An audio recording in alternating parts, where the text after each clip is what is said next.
بسم الله الرحمن الرحيم. بسم الله ما شاء الله. عاوزين يا جماعة بس نصلي على النبي عليه الصلاة والسلام. ما تنساش تعمل اشتراك في القناة، قناة جديدة. نعمل اشتراك كده بالحب، وان شاء الله ينزل كل جديد. بينزل حاجات تتعرض للبيع، وان شاء الله نوريكم المزرعة بتاعتنا هتبدأ من على السطح ازاي بإذن الله.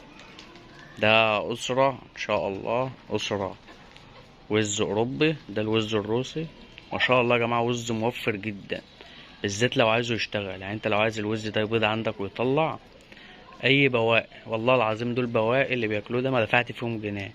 بواقي كرنب، بواقي خس، بس هو ده اكله. ما ياكلوش علف وكلام. عايز بقى تطلع لحمه بتاكل علف، دول بياكلوا زي ما انتوا شايفين كده ما شاء الله. بواقي خس، بواقي كرنب، اي بواقي عندك في البيت بياكلوه.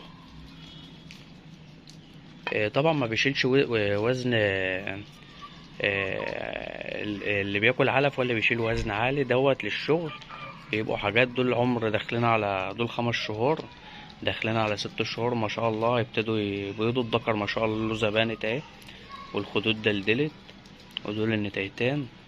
بياكلوا بقى خضرة كتير اليومين دول ان شاء الله. يبدأوا يبشروا معانا، بس هيحتاجوا عملية طهارة. طبعا الطهارة دي انا هعرفها لكم في فيديو برضو. الطهارة ديت لازم ننضف الذكر من تحت والنتاية من تحت، ونبتدي نديلهم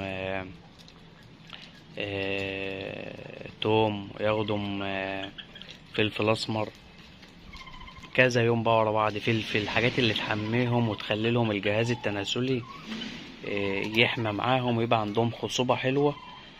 ان شاء الله نعرفكم كل ده الفترة الجاية. اهم حاجة ما تنساش تعمل اشتراك في القناة وتتابعنا بإذن الله. واي حاجة من اللي أنا بعرضها دي عادي، يعني ممكن في حاجات للبيع وفي حاجات بتتعرض بس.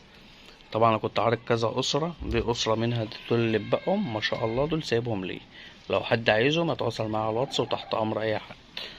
زي ما انتوا شايفين، لا بيتاكل ولا بتاع. شويه خضار ما شاء الله، احجام ممتازه يا جماعه. 5 شهور والله. طبعا ما فيش 5 شهور الاحجام دي واللوزه ببنكن ما شاء الله ما شاء الله. اللهم بارك وزد في ذلك، اللهم بارك وزد في ذلك. ده بالنسبة للوز، وإن شاء الله انتظروا فيديوهات جديدة كتير بإذن الله. ما شاء الله النتاية أرضيتها جاهزة ازاي. دي كده معبية، دي معبية برضو، بس يعني ايه التانية ان شاء الله تبيض الأول بإذن الله. والسلام عليكم ورحمة الله وبركاته.